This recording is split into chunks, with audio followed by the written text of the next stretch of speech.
மு.க. ஸ்டாலின் ஐயா பீட்டர் அல்போன்சன் இன்னைக்கு செல்வ பெருந்தகை ஐயா இன்னைக்கு கம்பேர் பண்றாரு. காமராஜர் ஐயாவும் ஸ்டாலின் ஈக்குவல்.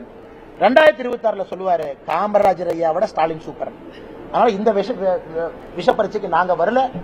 காமராஜர் ஐயாவை கம்பேர் பண்ணுங்க, தயவு செஞ்சு ஸ்டாலின் ஐயாவோட கம்பேர் பண்ணுங்க. பாஜக பொறுத்த வரைக்கும் ஒரே நாடு இந்தியாவில் இருக்க எல்லாருமே ஒற்றுமை அப்படின்னு பேசிட்டு இருக்கோம். ஆனா ஒடிசா போன உடனே மட்டும் அங்க இருக்கக்கூடிய இங்கிருந்து தமிழக கான்ட்ராக்டர்கள் போய் அங்க வந்து கொள்ளையடிக்கிறாங்க சுத்திராணி பேசியிருக்கோம். ஒரு தமிழர் ஒடிசால ஆட்சி அமைக்கலாமா அப்படின்னு ஒரு உள்துறை அமைச்சர். இன்னைக்கு பாரதிய ஜனதா கட்சியினுடைய அரசியல் வரலாற்றுல பல ஆண்டுகளுக்கு பிறகு ஒரு தமிழனை, குறிப்பாக பாரதிய ஜனதா கட்சியினுடைய மாநில தலைவரை ஆல் இந்தியா டெல்லி கேம்பெயினர் லிஸ்ட்ல வச்சிருக்காங்க. பாருங்க, அது ஒரு தமிழனுக்கு கிடைச்ச கௌரவமா நான் பாக்குறேன். அண்ணாமலையோ ஒரு பாரதிய ஜனதா கட்சியினுடைய மாநில தலைவரா பார்க்கல.